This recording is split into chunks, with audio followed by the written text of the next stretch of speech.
This is the name of the form. I'm going to give it an icon here.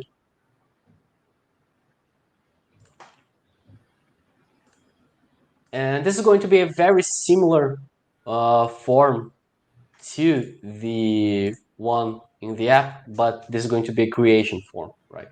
So I'm going to remove logo and cover.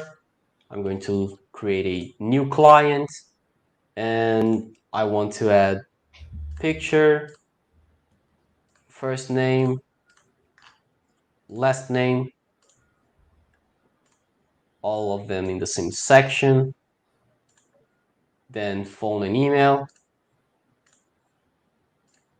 again as inline, and then notes and address.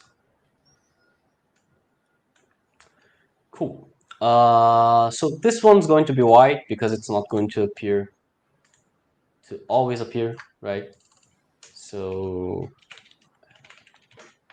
I'm going to just, this is going to be a simpler form.